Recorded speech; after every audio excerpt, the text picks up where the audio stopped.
Ladies and gentlemen, welcome to Retro Warriors, episode 568. Woo!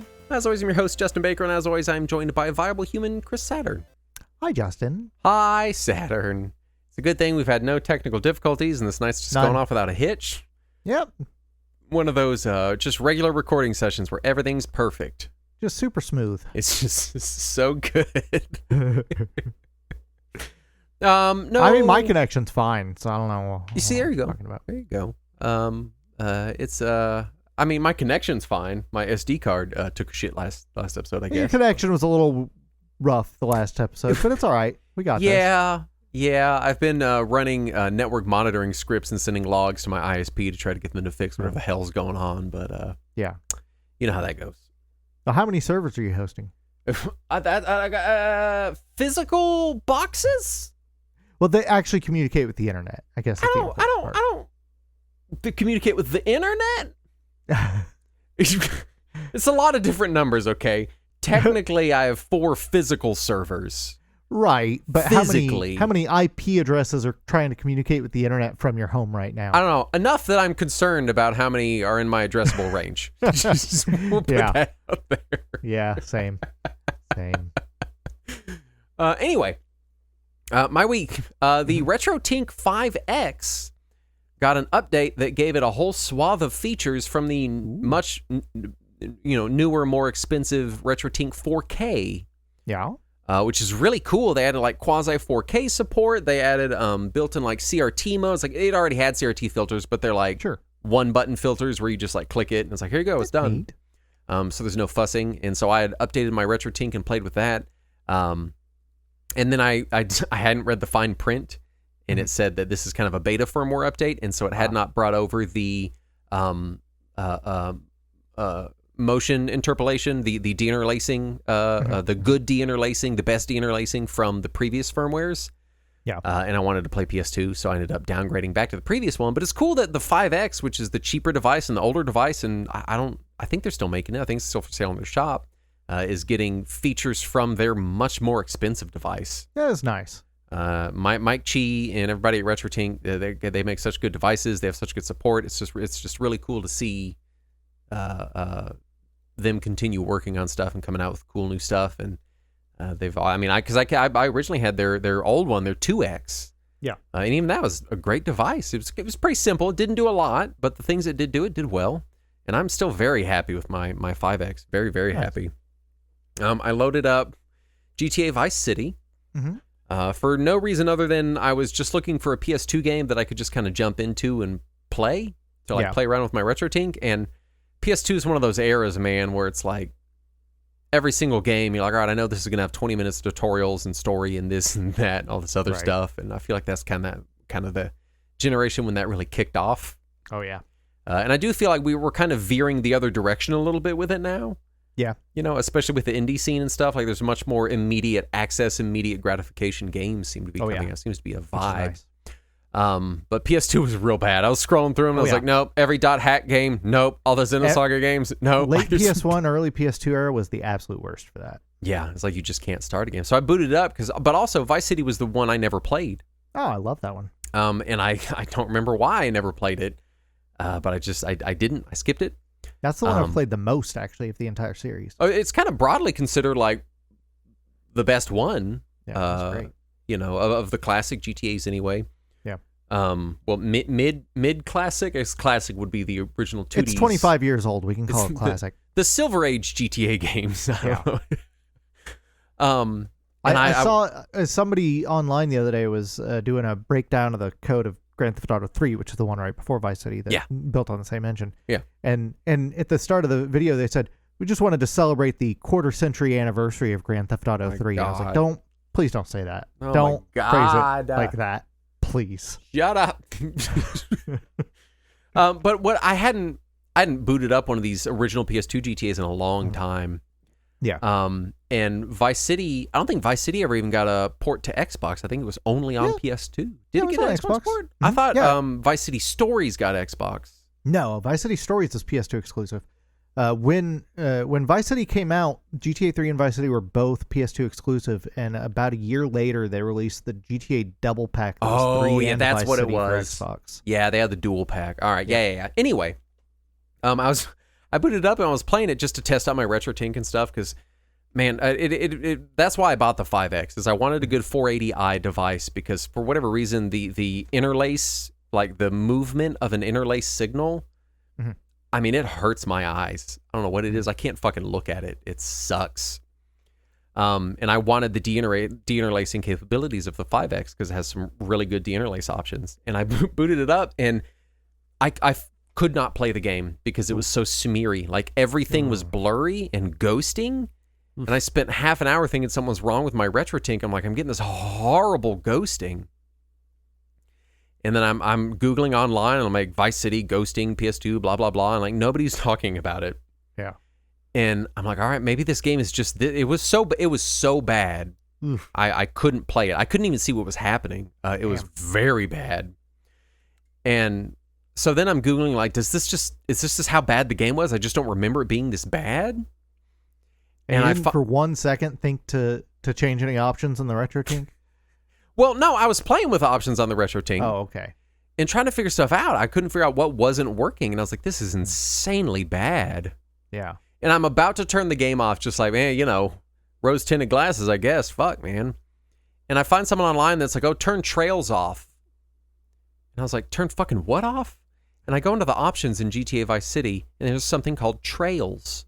And the ghosting disappears. And I don't remember this at all. I read the blog post, and the person was like, yeah, it was a creative choice to add trails to everything, like fucking mouse trails. And it is impossible. I was like, oh my God. I turned it off, played great, awesome game, still very fun. Few missions in, it's a good time. Yeah, I don't remember that part. Boot up the PS2 version. Just look at how smeary and go. Now, granted, I'm also playing on a PS2, so it is 480i too. It's not upscaled or anything. Maybe upscaled to be easier. But it was bad, and it blew my mind. I was like, who would make the creative choice to add severe ghosting as the default? That is weird. In this game, this is nuts. I must have just immediately turned it off and forgotten about it. Yeah, I mean, you probably looked in the manual and it was like trails. I saw it and I assumed trails was like because that's when your character stops to play Trails in the Sky. Right. No, it was the taillights on cars in front of you had these really smeary trails, and I was like, maybe that's what that is. Yeah. I would have never thought that it was just intense ghosting. That's so weird. Anyway, fun game. Having a good time with it. It's silly. It's fun. Also playing some Super Mario World for no particular reason. I just wanted to test out my latency on my RetroTink with my wireless controller on my 4K TV and blah blah blah blah blah. One of the best games of all time. You don't need a reason to play it. And the verdict is, if there's any lag, which technologically there has to be, it is imperceptible to me. Super Mario World's always been my go-to game to like test lag because I don't notice it in most stuff. But Super Mario World is the one I notice it in the most. Yeah. And man, I tell you, it feels good. Wireless controller into a RetroTink on my big TV feels real good. Yeah. And I still remain very impressed with their CRT filters because I'm on a composite signal on my Super Nintendo. It's not modified at all, and it looks great. If anything, looks much more authentic than the razor crisp, image from a lot of modded systems. Oh yeah. Also, VGP had a buy two get one free sale, and I might have bought two and then got one free, and then bought two more and then got one free, and then bought another one because I wanted it also. I when you posted the picture of everything you got from it, all of that is things I have already bought. Yeah. And so all I could think was I haven't even gotten to any of these, and they've already gotten old enough that Justin bought them. Now I bought them, on sale. Yeah. And from that, I picked up all of the Digital Eclipse's Golden collections or whatever they call it. The Atari 50th and the Llamasoft and making of I got all those from a sale on Atari's website. So yeah. At least I didn't pay full price. But I booted up and started playing Llamasoft, the Jeff Minter story, because I don't know fucking anything about Llamasoft or Jeff. I never even heard about him until this game came out. I have no idea. Man. And so it's been really neat to get to go in because I got Tetris Forever digital a while back.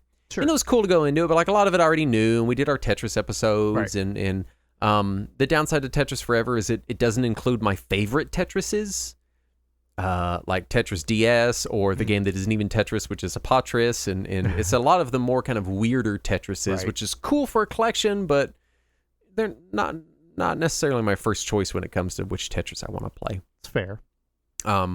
But getting to go into the Llamasoft game, not knowing anything about any of this, makes the documentary side of it much more cool and exciting.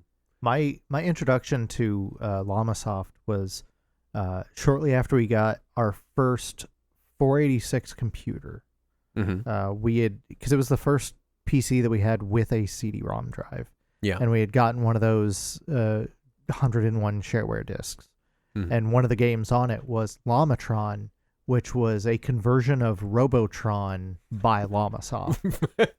And yeah, they did a lot of conversions for a while. Oh, yeah. They did Defender. They did God, what else did they do? They did basically a weird missile command. Yeah. It was Rocks. That's what it was called, Rocks.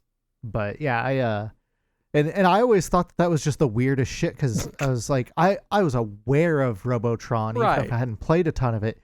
And here is just Robotron, but with llamas. Is this legal? Yeah.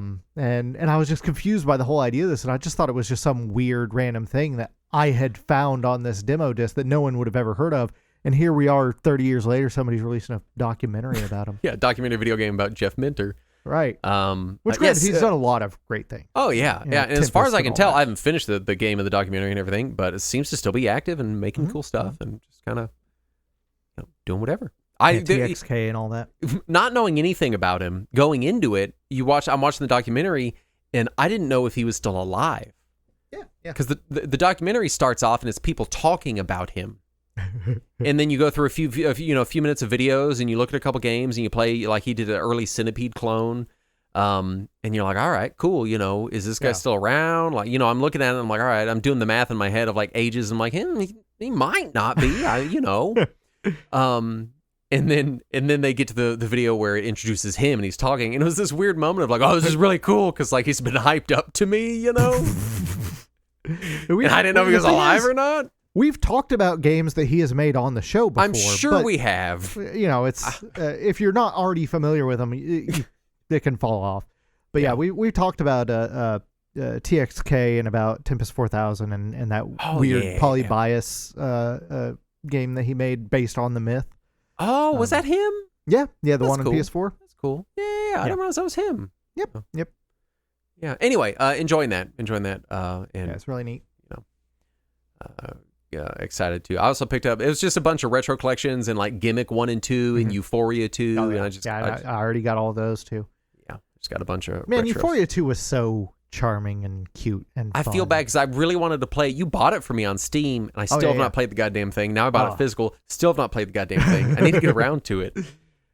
It's relatively short, but it's just super charming. It oozes charm. So cute. I might boot it up this week. Very easy game though. What you been doing, Saturn? I've been playing some Mahjong. Yeah.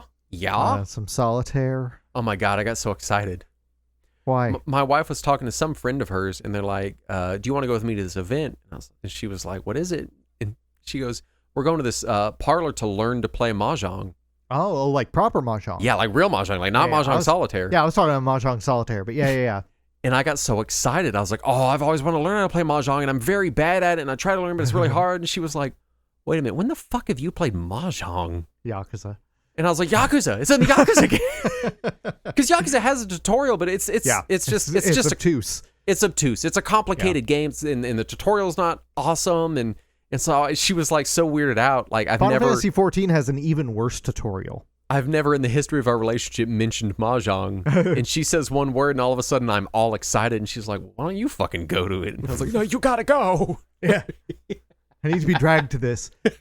No, I have been messing around more with Linux from scratch because it's something I could do while I'm at work. I saw that, yeah. And so I got another machine running from nothing all the way up to KDE Plasma, Nice.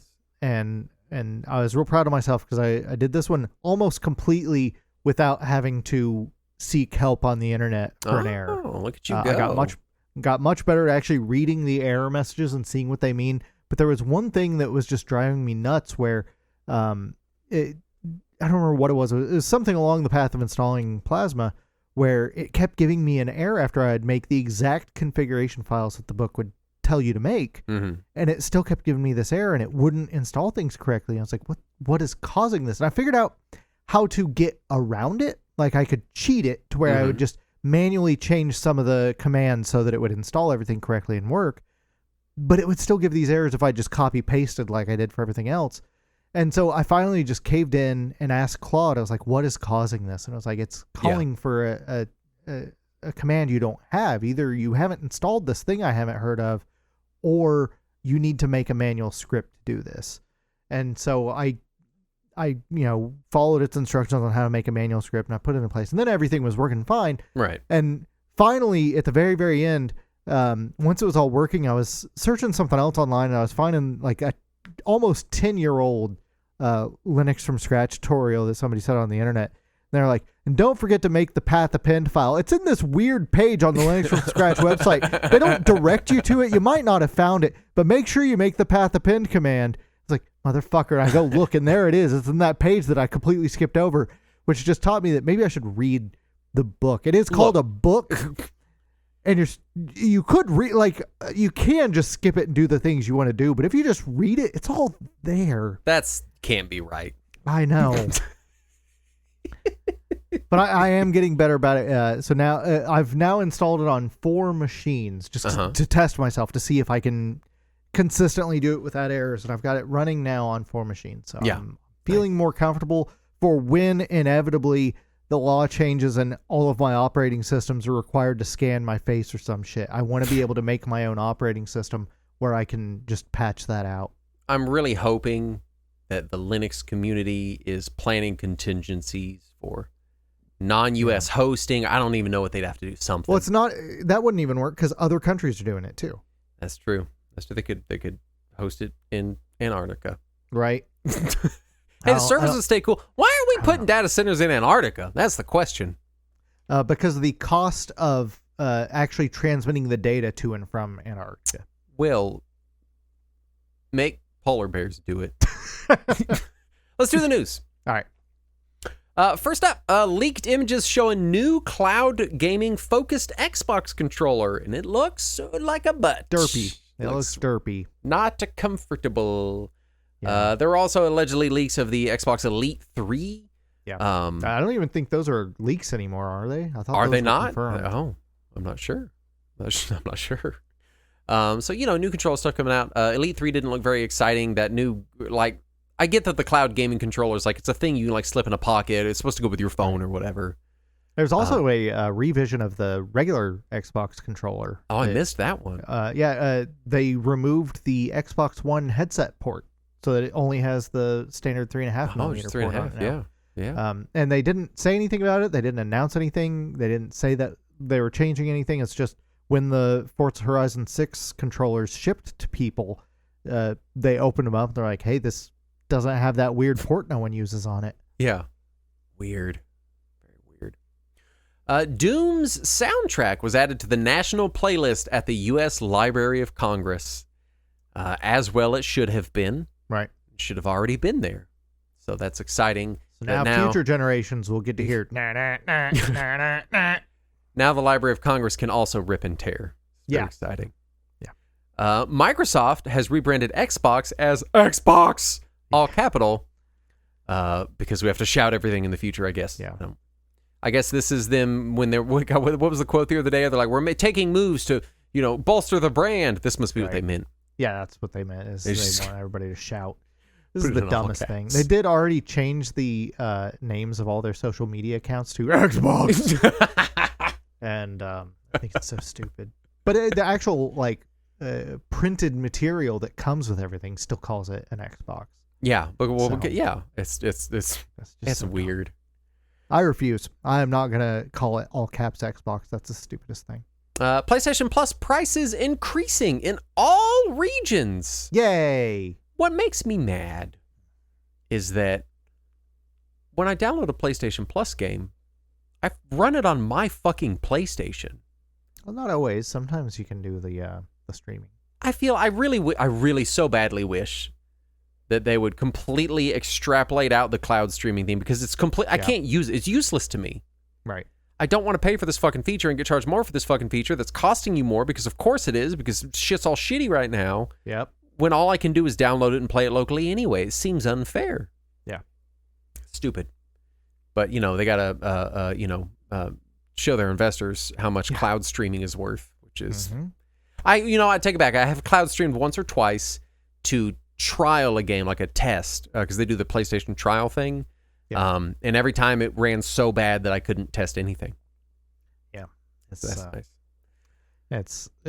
I don't know if the new prices have gone into effect yet. It's $80 for the basic plan now. But that might be the old price now that I'm thinking about it. Yeah, I'm on the plus or whatever the top thing is. That one's listed as $160. Yeah. So I don't know if that's the old price of the new one. But either way, it's too expensive. I canceled PlayStation Plus some time ago just because I can't justify its price, which especially annoys me because it's literally the only way to back up your save data from your PlayStation 5. Yes, they will if you need to back up or move saves, you have to drive. subscribe for a month and then... Yeah, which is just... stupid. That's completely unfair and cruel, and someone needs to... take them to court? Yes, I agree. Nice, yeah. Sony confirms that single-player narrative-driven games will no longer be released on PC because just fuck us, I guess. I don't... Right, yeah. Like, I get it. Mm-hmm. I get it. It sucks. I get why they're doing it, obviously. Right. But it's fucking sucks. Yeah. I feel like the year delay was a great system of like, you get the exclusives. It's a good compromise. It's just a year or two later or whatever. Like I think that's a good plan, It's frustrating to see. But, I saw an article earlier today. I forgot to put it in the news, but it was Microsoft had released the results of a fan survey to see what people wanted from the Xbox brand, and it it was like more exclusives, lower prices, and free online. I'm like, well, no shit. No, I put that in the notes. Or not in the notes, but I shared it in the news channel earlier today. God, what was it? It was I thought I shared it. No, I just put it in the modern chat. Oh, okay.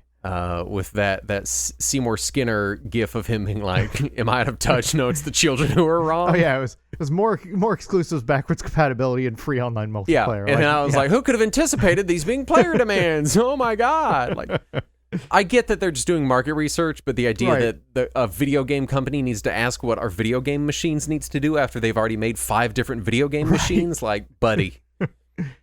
We want it to be better and cheaper. That's what we want. It's what everyone wants. We want to spend less money and get more stuff. That's it. Iowa man sues Nintendo for being denied Pokemon professor status.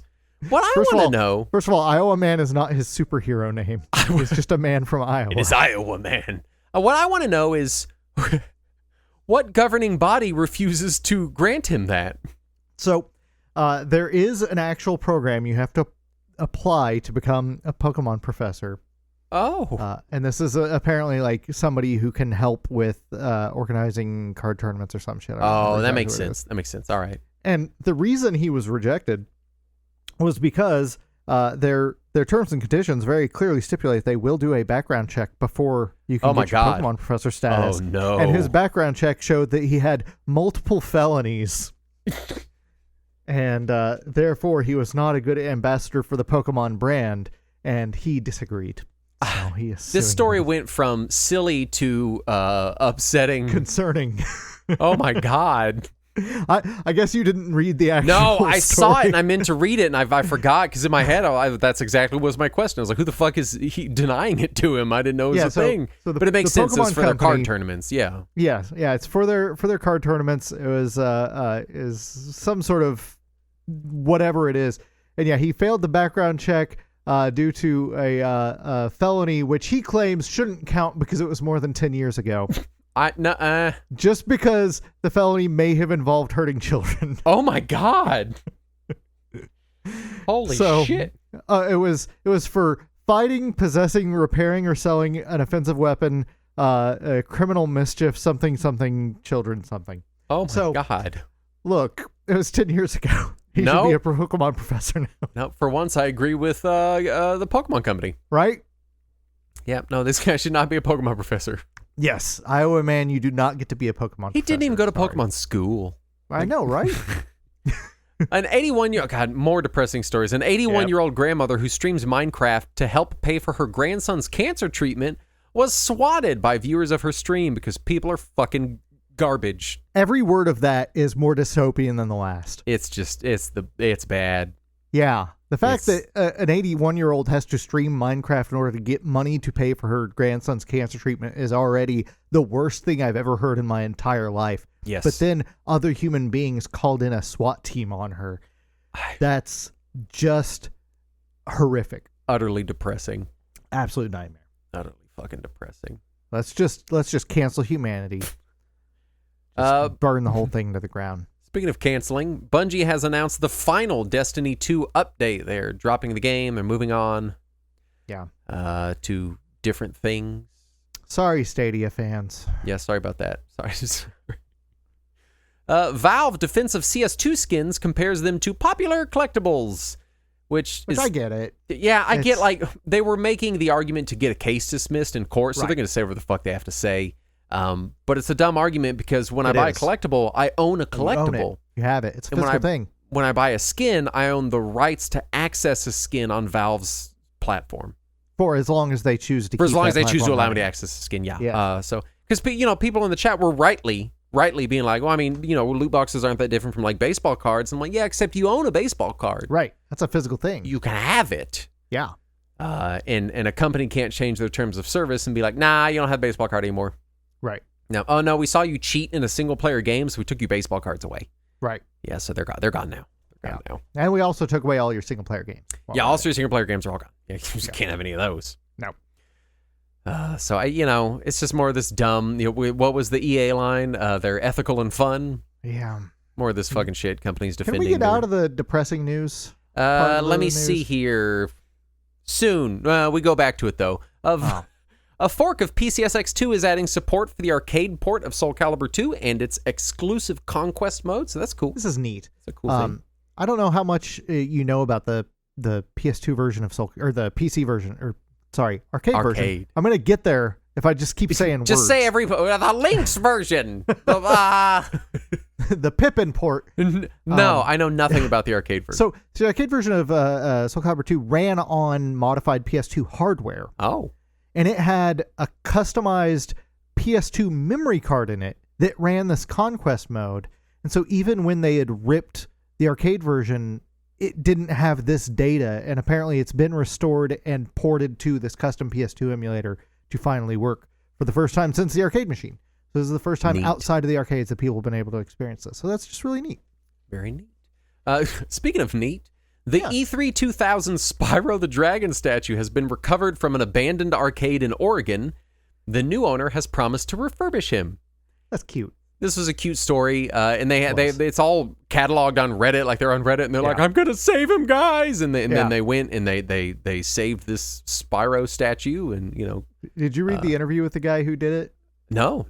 He was talking about how he got to the he found the arcade where the statue was, and he finally found out who owned it. It was like this 80-some-odd-year-old guy who had like bought this arcade used and then shut it down when it wasn't getting business.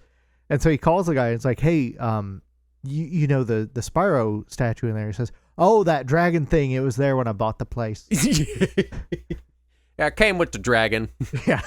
Dungeons were additional, but the dragon came with it. Yeah, free dragon, bring your own dungeon. It's a very cute statue, though. Yeah, it was a fun story. Back to the depressing news. Oh, yeah. Not game related, but Plex has tripled the price of a lifetime Plex Pass to $750. Which is obscene. That is offensively priced. In their blog post, they're like, they basically are like, we wanted to get rid of it because it costs us every month to run the service. And, to their credit, I think Plex Plus is only like $5 a month or something. Yeah. Which is like still a hell of a lot cheaper than, Netflix. Mm-hmm. But also $750 for a server I host. Yeah. I'm hosting it.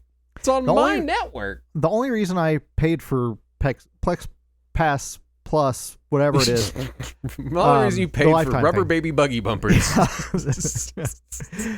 The lifetime version, the only reason I paid for it is because I use a TV tuner to record local television.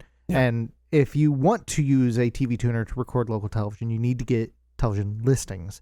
Yeah. And Plex Pass provides that as part of the service. And if I were to use Jellyfin or MB or any of those others, I have to separately rent monthly listings from somebody for more than what Plex Pass costs. Mm-hmm. And there are some other concerning things with Plex Pass. If you're hosting your own thing, is you have to log everything in through their centralized servers. Yep. So there are some concerning elements of it, but it's still the best deal out there for what I use it for. Yeah. At $750, it isn't. No. And I wouldn't recommend it anymore. No. But yeah.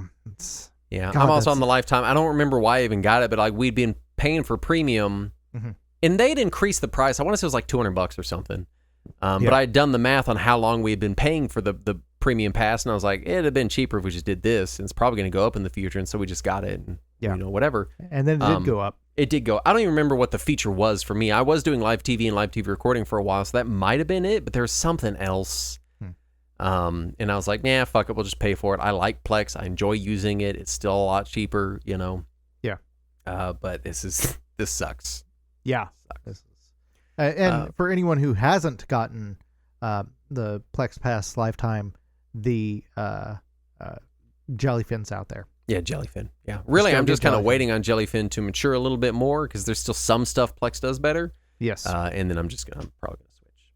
Yeah. Anyway, that brings us to our topic at hand. It does, I guess. Which is Monster Collecting Games Part 2. Yes. All those modern franchises that inevitably replaced all those old Pokemon games, right? Pokemon's not a thing anymore. It was usurped. We've forgotten about it. By all these better video games. That, definitely. And surely in all this time, someone has made a superior monster collecting game. Was it the Pokemon Company with Scarlet and Violet? No, it was not them. I think they were trying to sell us on the new Digimon games by releasing those. Also, other synopsis is 2 Monster, 2 Collecting. I don't know if you wrote that or I did. I did. Okay. I felt that needed to be there. One of us did. Yep. And we're kind of just going to jump right into it. This is basic.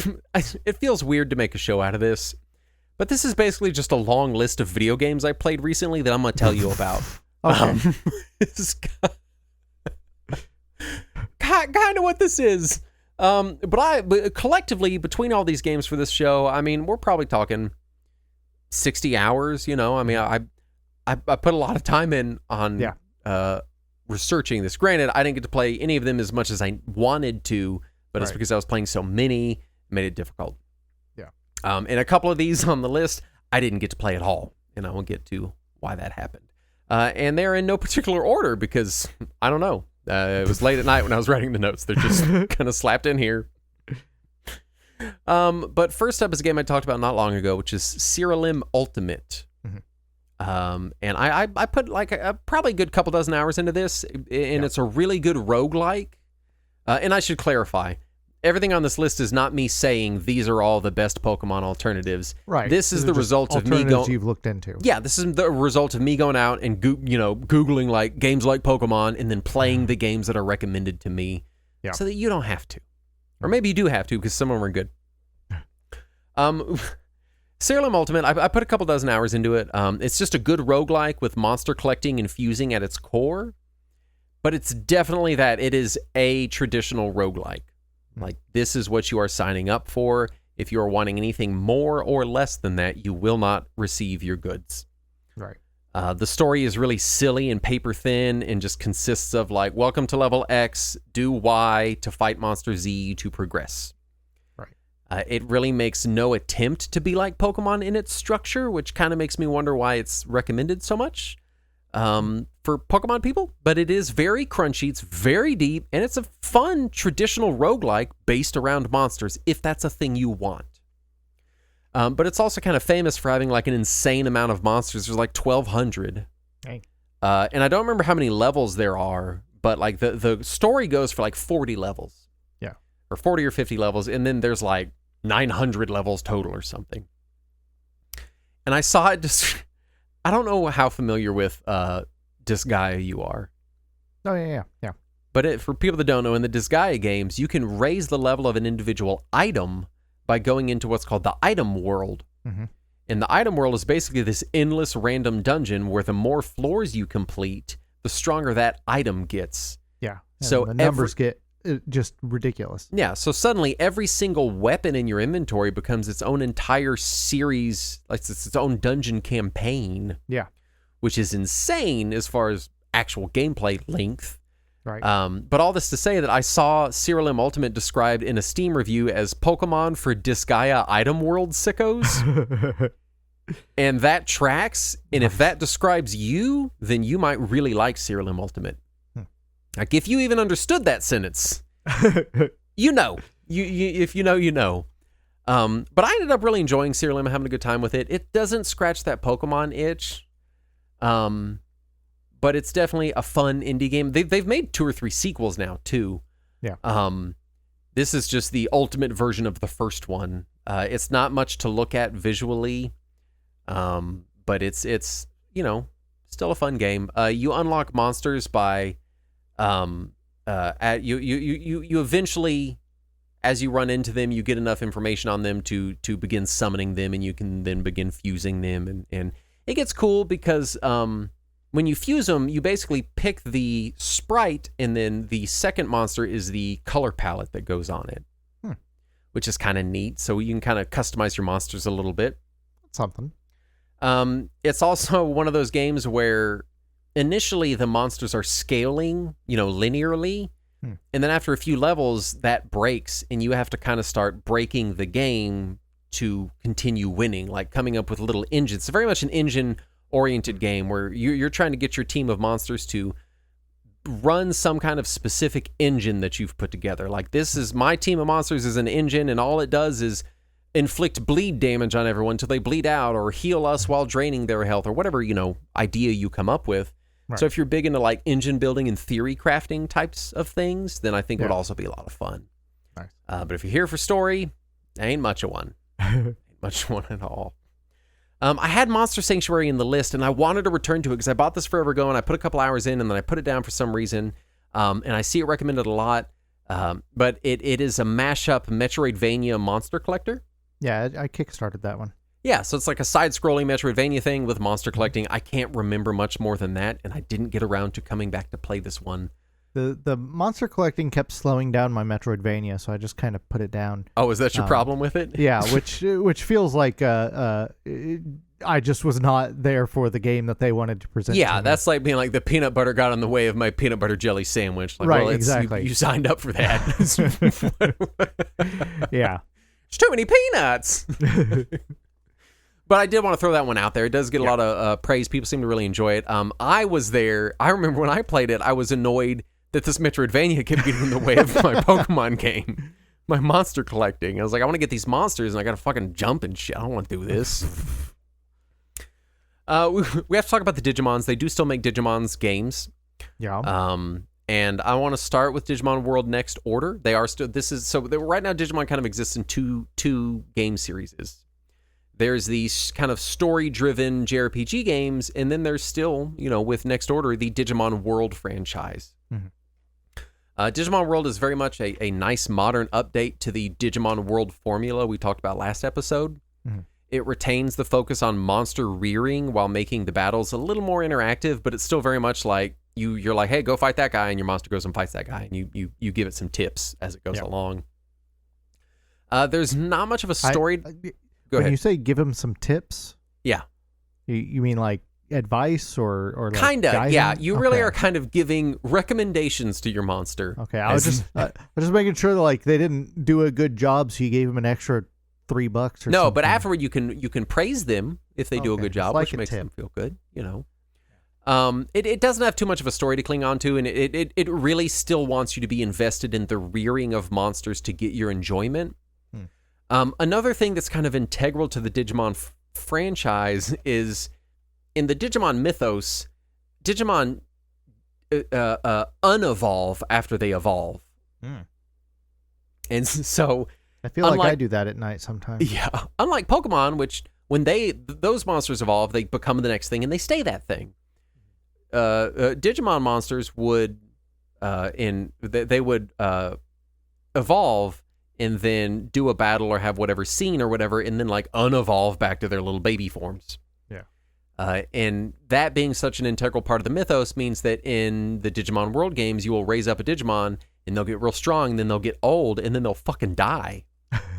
And then you gotta have a new baby and start back over, or fuse them or breed them or whatever you want to do to carry on their lineage. So you're always kind of concerned with how old is my Digimon, how am I raising them, and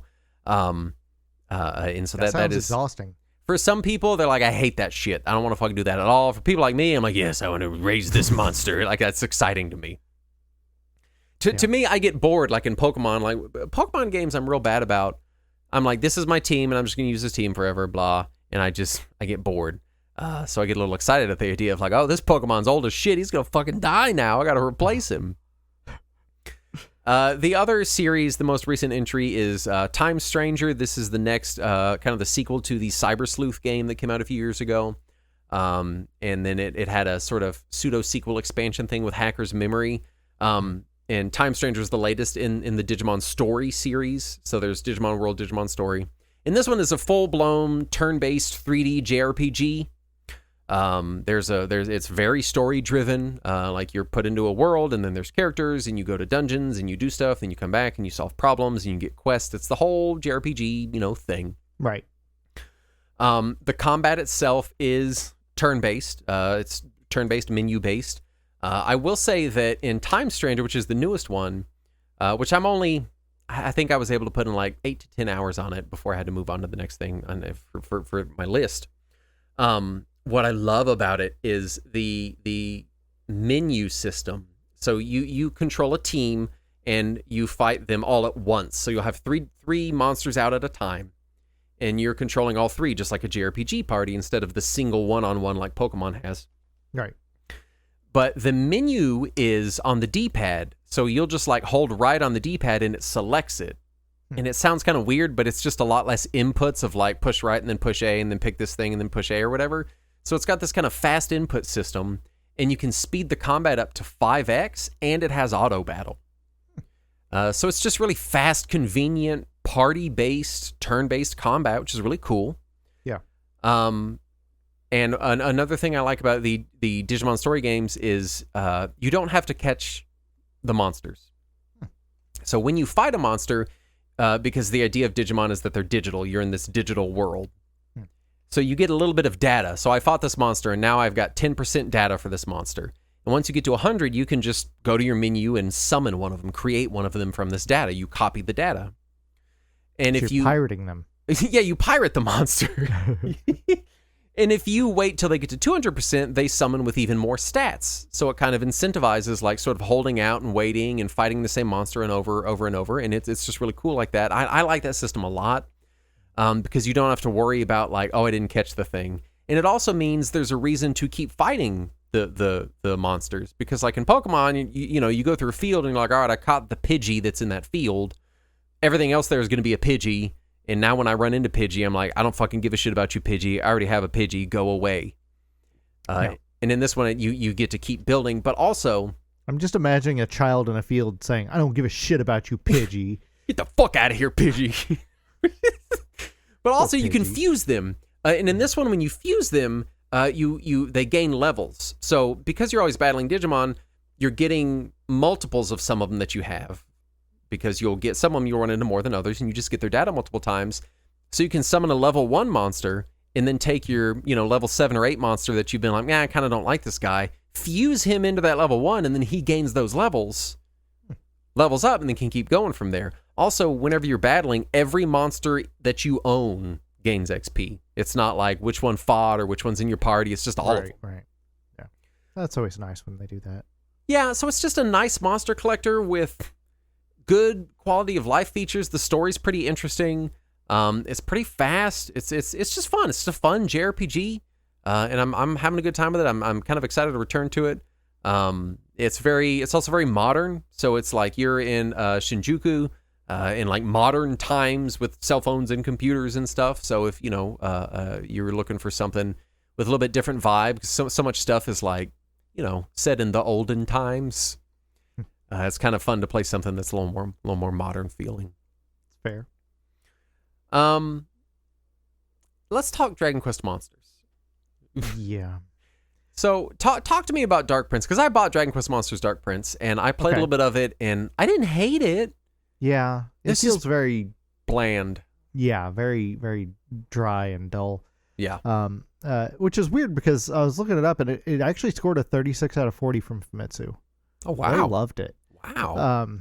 I thought it was all right. I need to play it on Switch too, also, because it kind of ran and looked like dog shit. I was going to go with the Steam version if I try to replay it again. Oh, I forgot there was a PC version entirely. Yeah, okay. Well, it also got mobile port on iOS and Android. Oh.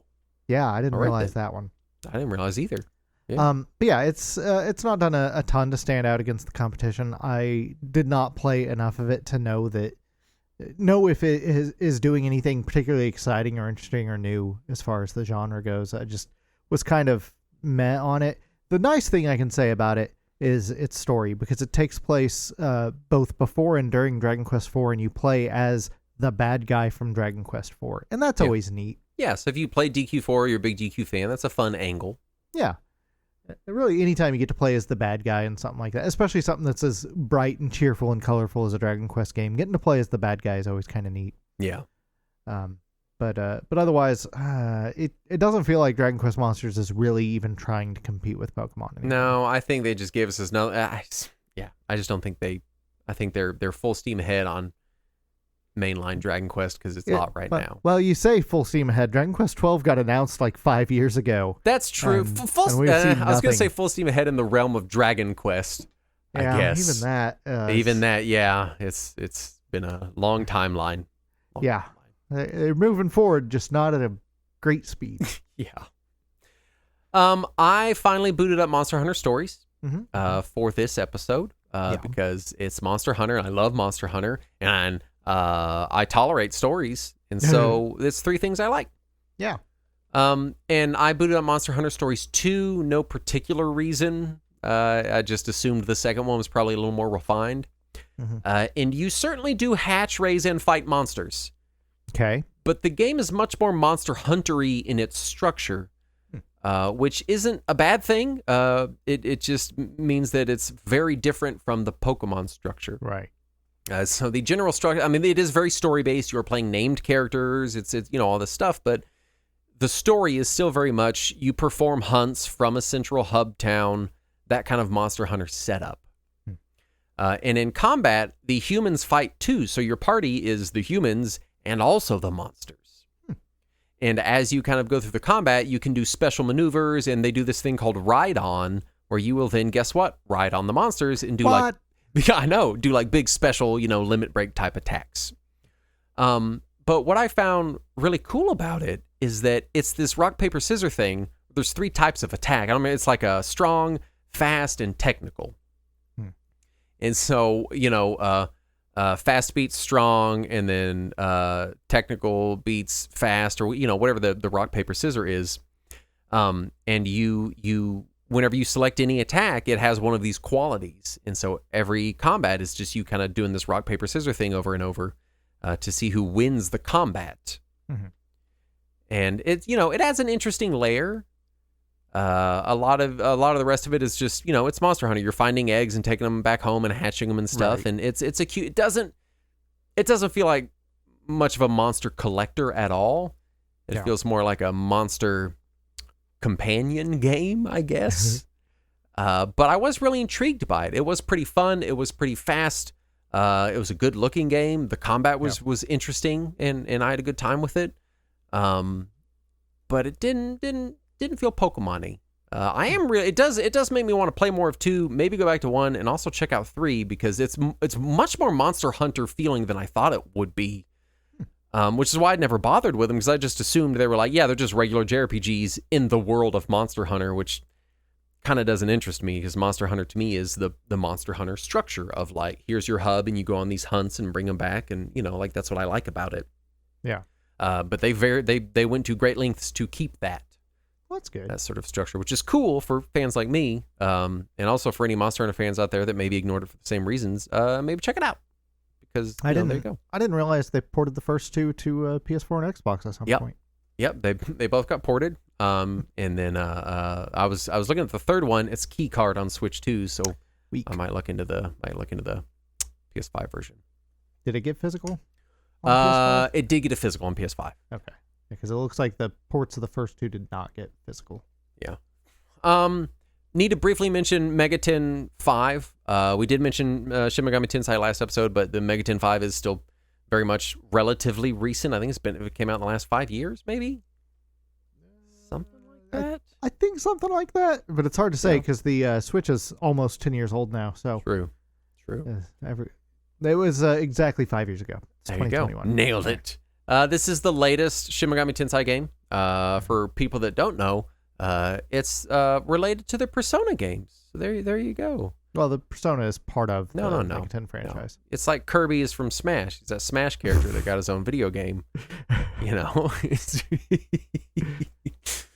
So this is the latest SMT game. It has tons of monster collecting and kind of retains the same discussion-based mechanic of earlier entries. Yeah. Same problem as last episode. I don't find the monster collecting too engaging. The fusing of them is pretty cool. I've always kind of liked that system, and I like the vibe of Megaten. It's this sort of post-apocalyptic sort of feel to it. 4 had the same thing. I presume earlier entries had the same sort of deal going on, but I didn't play them. But Megaten is still out there. It just got with the like complete edition or whatever is called, like Vengeance or something like that. Yeah. And so I've got that one too. But that one actually got a booted port up to yet. everything, whereas the original was just on. Yeah. It's the fun Justin trivia. It's the only Switch Steelbook that I own is Megaten 5. Yeah, there you go. And then my last two are kind of the big ones. And I need to talk about. I'm gonna go Pal World first Okay. because it is hard to talk about Pokemon likes without discussing what seems to be the primary legal target for Game Freak, which is Pal World. Yeah. And I went into it knowing almost nothing. I bought the game for this episode. I think I played maybe 15 to 20 hours. I put a good chunk of time into it. And it is very, very much a survival crafting game. You are dumped into a world with like a Valheim level of story and expected to do a Valheim level of work to set up a base and begin exploring. It is absolutely not a JRPG in structure at all whatsoever. This is a survival crafting game, period. That said, it is a survival crafting game in which there are great value Pokemon everywhere. Yeah. And you catch them in great value Pokeballs. And it all happens in real time. Yeah. And it's weirdly engaging. Like the actual catching of monsters is a lot of fun because since it's all real time, you just run around in the world. There's monsters everywhere. And you just kind of point your monster at it and they go fight. And then you can chuck a not Pokeball at it. And then it's kind of catching as you're going off over here and shooting this Pokemon with your machine gun while your Pokemon fights another one. And you can really kind of like Take rapidly... that, Trubbish. You can... Fucking Garbodor! You can really rack up some real... You can catch a lot of stuff at once, which for someone that likes monster collecting games is really fun. But also, it is kind of stupidly cute. You're doing all the normal stuff. You build furnaces to process ore, and then you cut trees to get wood, and then we all know the survival crafting, cycle, right? But your pals is what they call them. Your monsters in the world do the stuff for you. So you set up like, hey, I need to craft, 500 not Pokeballs. I got a berry farm over here. I need to pick berries, and I'm smelting this ore. And your little monsters do that for you, and you assign them to your bases, and they run around and do your chores for you. Nice. So it actually ends up, it's kind of cool. You're sort of delegating everything. So the first few times, and occasionally you have to like manually do all the labor, and all the building is still you and stuff. But you're kind of sort of building this little like village of monsters. Yeah. Nice. And what the game nails is that the monsters are very Pokemon-like, and they're very cute. And they're good. They're very good. And specifically coming from Pokemon Scarlet Violet, which I just got done playing, they look so much better than actual Pokemon in the most recent mainline Pokemon game.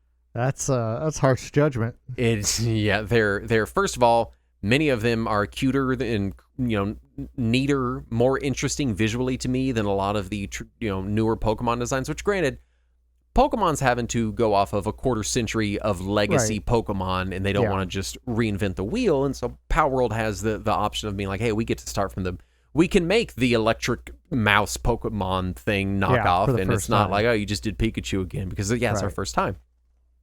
But either way, they look great. Yeah. And you end up legitimately kind of forming some bonds with them. Some of them are cute, and some of them have little angry faces and stuff. And they're just really cute. They're really good monster designs. They're very, very Pokemon-like. And as you go through the game, they unlock special abilities that you can assign to them. So, I have this little grass monkey. He's a little green monkey guy, and he's like a grass-type monster. And his unlock was he gets an Uzi. And so you'll send him into battle against like electric deer or whatever shit. Snorlax never gets an Uzi. I know. You send him out to battle, and then you're like, now take your Uzi out. But he doesn't know how to use an Uzi, so he just wildly fires around with this thing. Yeah. And just like I would with an Uzi. It's so dumb and so charming that I and also for what it's worth, Power World is still very much an early access game. Right. It's been in early access for years now. I worry it's going to be in early access hell forever. It's just kind of one of those games. But there's some weird stuff. Like early in the game, a merchant pops up. Like after you complete whatever milestone, he pops up.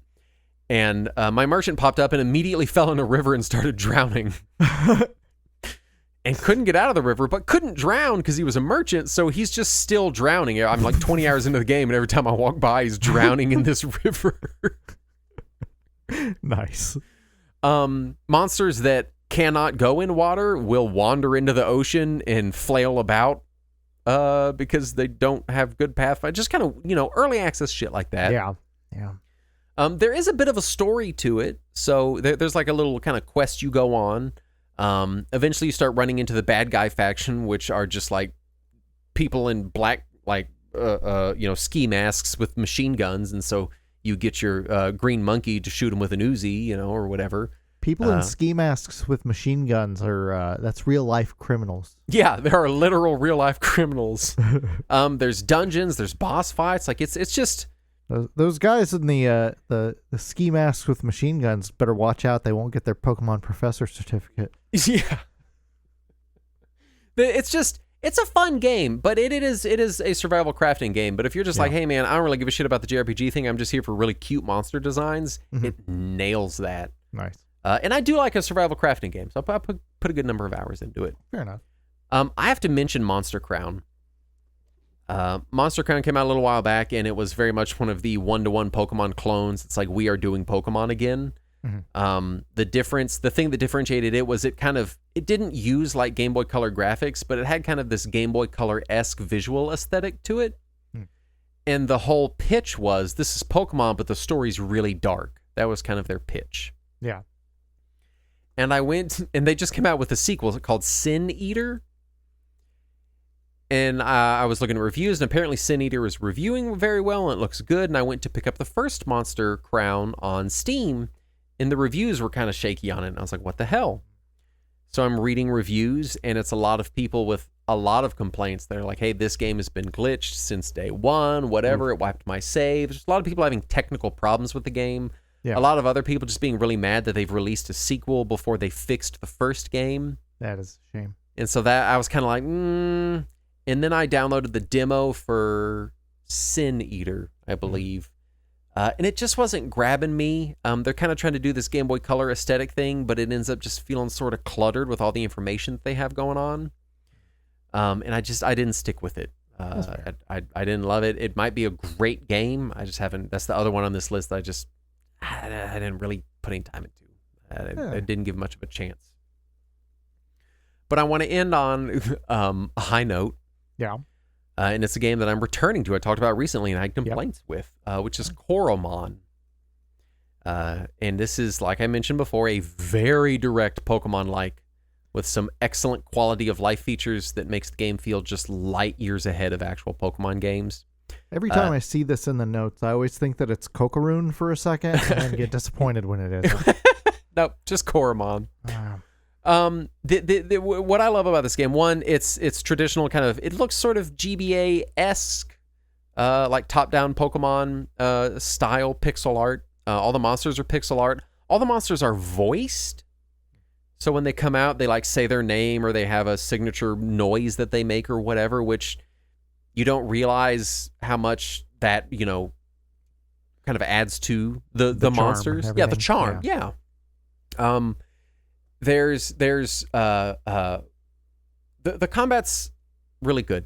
I love the combat in it. It's very much, it's Pokemon. Here's your 4 moves that you can have on your monster, and then you do the move and whatever. What I love about the combat is, one, your moves all share like a pool of move points.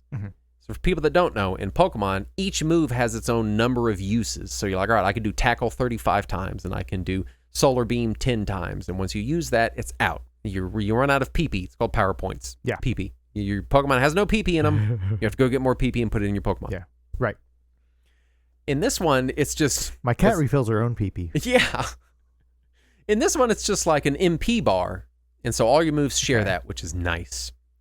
But also, when you run out, you can take a rest turn where you restore 50% of your move points and then can keep battling, which is really cool. Because I get that Pokemon added that in there so that it kind of, put some artificial restrictions on your combat and stuff to kind of force you to drain resources and have to go back and do that cycle of like go back, heal up, get new gear, go back out. But I like it better this way. It just makes it kind of a tactical decision instead of like a resource drain. Yeah. Also, when you learn new moves, this is my favorite. Because I'm really bad about Pokemon games. I never know what moves to keep and which moves to get rid of, and I always really scrutinize and struggle over it. And I'm notorious for giving a Pokemon a move that I think does one thing, but it's actually a really shitty move, and I got rid of a really good move for it, and then I'm upset. And I know you can get them back, and there's the move tutors and stuff, but still, in this one, when you learn a new move, it just goes onto the big list of moves that monster knows, and you just select which ones are active. Like in a regular JRPG. So at any point, you can go to your menu and switch it around, which is great. It lets you experiment with different moves and different loadouts without having to commit to anything, which is really cool. Nice. Koromon have different natures, and some of them are stronger than others, so you're incentivized to catch multiples of them to get better versions of ones. It's so good. I love it, Saturn. The combat's very, very fun, very, very engaging. It does the type thing with Pokemon. There's a type chart where it's like, fire's strong against ice, and then water's strong against fire, and blah, blah, blah, blah, blah, which is very familiar to Pokemon fans. Right. The story is interesting. It's very kid-friendly. It gets a little out there pretty fast. Like, by the time you're hitting the second or third town, like, aliens are showing up and shit, which is fun. It's just goofy. There's this sort of background story about like these big titans, which are like legendary monsters that you have to go, track down and find. There is also a lot of puzzle solving, like a lot of moving boxes around. There's like moving boxes. I just finished a dungeon that had door puzzles. So like all the doors have a letter, and there's a switch that you pull that opens and closes them. And it was like 5 levels of door puzzles. Nice. And it's just so fun. It is very much like, what it feels like to me is if Pokemon made it to the GBA, and then they said, hey, let's just kind of stay right here, but keep iterating on this, and they kept making them through to now in that design space. Nice. Which is very much a compliment coming from me. I like that era of Pokemon games. And it just feels like, what if a GBA Pokemon game was made today? What would that feel like? What kind of quality of life features would we want in it? And it's just so fun. Nice. It's easily my recommendation to people. Here's the problem I had. The game kept crashing on my Switch 2. Oof. Which thankfully wasn't a huge problem, because additionally, this game has huge amounts of accessibility features. So one of them is you can map save to your plus button on Switch. So you just hold plus for like 1 second, and it saves the game in the background. Nice. which is really cool. So I was just kind of doing that every screen. Right. But also, it's got accessibility options that like eliminate RNG, and oh god, I can't remember what the rest of them are. There's a bunch of accessibility stuff for people that are like, I don't want to fucking deal with this RNG shit or trying to find drops, or one makes trainer battles much easier. So when you're fighting other trainers, those battles are a lot easier because it can be a pretty tough game, which is another thing I like. It is funny that you mentioned that not wanting to get drops as an accessibility feature when that was one of the main inspirations of the first Pokemon in the first place. Right. Finally, someone's like, what if we just made it so this part didn't suck? Right. It's got reduced RNG. You can make things easier. It's got difficulty settings that you can change at any time. Nice. Whenever you fail a battle, you can lower the difficulty, go back, try again, then bump it back up. Another thing I love, and this is so dumb and it's not related to monster collecting games, is there's a massive amount of costumes, like cosmetics in the game for your character to wear. But also, all of the monsters have different like palettes and costumes that you can unlock through doing certain things with them. So it's like, hey, you defeated 50 ice types with this fire type monster, so you unlocked like this special like visual, like a skin for him. And none of it's microtransaction. It's all like built into the game. Nice. And it's really cool. But back to my complaints. Yeah. My version kept crashing. I picked it up physical from VGP, and I have had no crashes on the physical version. That's extra weird. It is extra weird. Was one of them Switch and the other Switch 2, or are they just... They're both Switch 1 games. As far as I can tell, they're the exact same game, because when I put the cartridge in, it didn't download anything, and it just went straight to my digital version of the game that I already had downloaded. So I don't know if there was a Switch update and something changed. Maybe. I don't know. I don't know what's up with it. That's it could weird. also be that it's a Switch 1 game and I'm playing it on a Switch 2. Yeah, that is strange. But I just wanted to say, because I complained before, like I kind of put it down because I was getting crashes, and they are gone now. Nice. But just be aware that I've had kind of some technical issues. Also, the Switch version of the game is behind on updates compared to the Steam version, which has this new big overhaul 1.5 update, which hopefully the Switch gets soon. And I think the game's also on, it's on mobile too. It's on Android. And you kind of get that from the UI. Like when you're just on the regular screen, there's kind of some like big chunky icons for some of the stuff that looks very like this is from a phone, which is, they're not egregious enough to really be a complaint more than an annoyance, thing that you notice. I hate that when they just sloppily port a mobile game over to PC or whatever. But what's weird is the rest of the UI is not like that. It's just when you're on the main screen, it's very weird.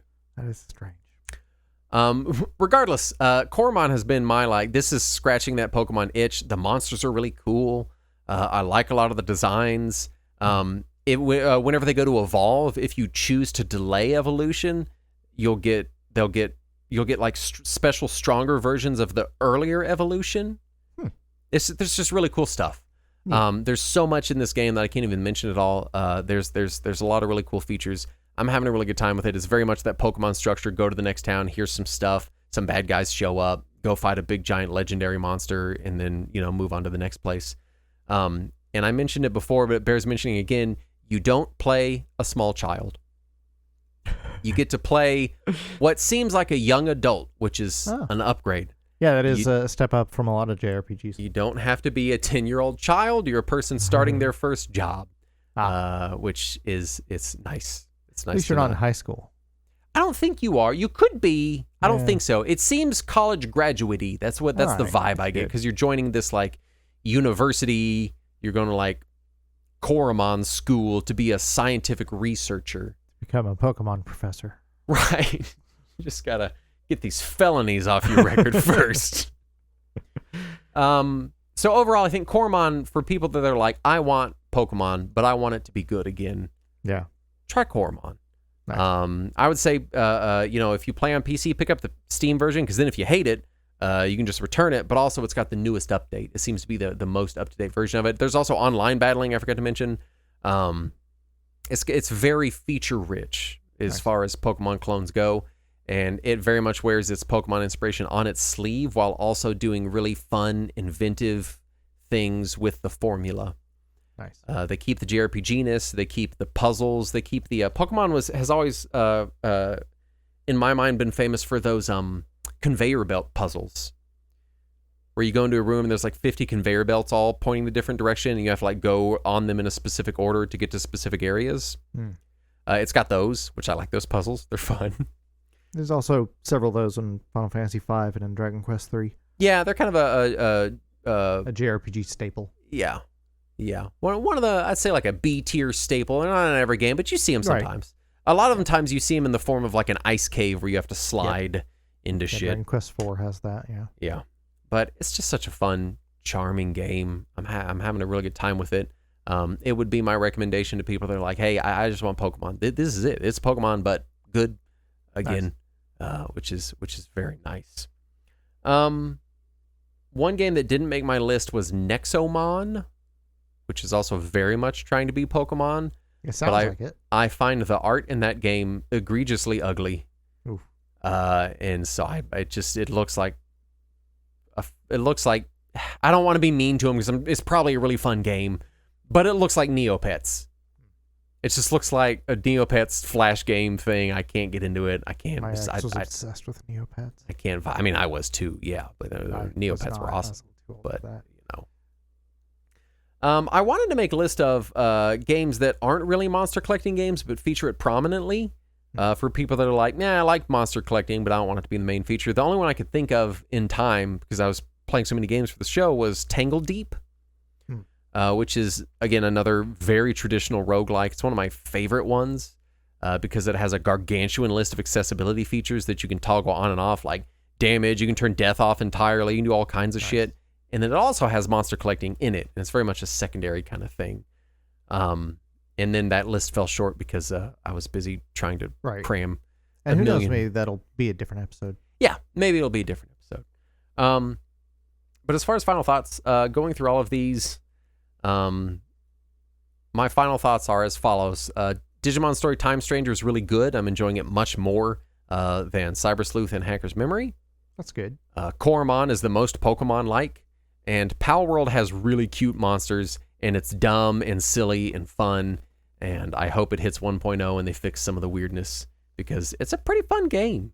I like cute monsters. I don't know how much I like survival.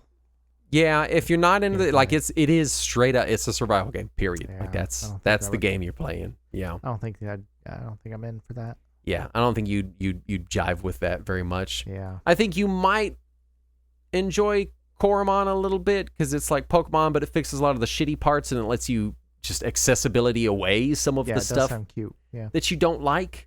So it might be worth a whirl. But yeah.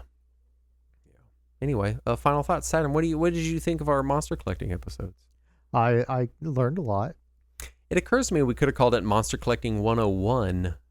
We could have, but have not. We can retroactively do it. You can just name the episode title that. Yeah, and then I'll go back and dub myself in all caps like Microsoft going 101 over whenever I say monster collecting. Perfect. That'd be a good thing. And I was there's I struggled with nomenclature because a lot of people call them monster catching games. But you don't always just catch them. You don't always, like in Digimon, you don't catch them. You collect their data and pirate them, make little floppy copies. If your Digimon is floppy, please take them to the doctor. Yeah. There you go. Anyway, hopefully you play some monster collecting games, and then hopefully you also go to our Patreon at patreon.com/retrowwarriors, where you can get uncut versions of this show and Talking Wizards and read along and that's other it. Stuff. No, that's it. That's it.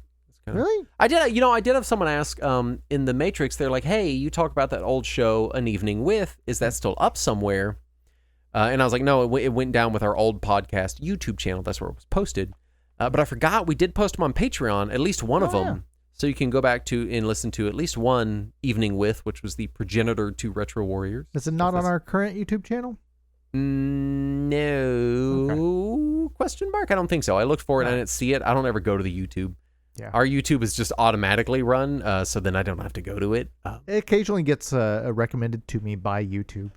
Oh, that's nice. Yeah. YouTube hasn't figured out that you're on the goddamn show. Nope. Good job, gigantic corporation. You're a genius. Well, look, it's just Google. It's not like they have any information about me. Well, maybe eventually EVE Online will teach them what they need to know. Oh, God. Anyway, we want to thank the following patrons for their kind donations. I'm sorry, my voice is going out like actively right now. I'm trying to finish. We want to start by thanking Craig Cargill. And Abe Lincoln. Oh, my God. Abe Lincoln donates to the show? No, I didn't say, hey, Blinken. Oh. Terry Gibbs. From a Mel Brooks movie. Yeah. And STG, the Mr. Guy. Charles G. George McBain. Mike Zapex, Tall RN. I'm not giving my name to a machine. Inbox Monkey. And David Zvihel. All gave us money. We thank them from the bottom of our hearts. Indeed. And we have to end the show because my voice is dying. Sometimes we do the show and the next day I just don't have a voice. Same, yeah. Because for people that don't know, we start at 8:30 p.m. It's currently often end around midnight. It's currently midnight, and these were shorter episodes. Yeah. There have been many times where I will finish an episode and can't talk for the next day. Yeah, it's rough. And also, the night before our recording night is my D&D night, so I'm doing a 2.5-hour D&D game. So good job. Need to save my voice, Saturn. Anyway, hopefully these were entertaining. I don't want to say they were slapped together, but it was kind of a loose topic. And we may or may not have some more weird, obsessive, loose Justin topics coming down the pipeline. I do find this kind of thing fun, just because this is stuff that really goes behind me or beside me or misses me or whatever. Because I don't follow this, so I end up missing a lot of these when they come around, and so I don't get to see which ones could potentially appeal to me. When I think that really I enjoy tiny cute monsters enough that many of them should. Yeah, and again, I mean, really, I think if you were gonna like a Pokemon game, it would be Coromon. I might have to if you were gonna, and I'm not sure either of us is convinced that you are gonna, but no, I'm not. If it was gonna happen, that might be the one. Yeah, fair. Anyway, thank you for listening. We'll be back next week, and as always, let us cling together.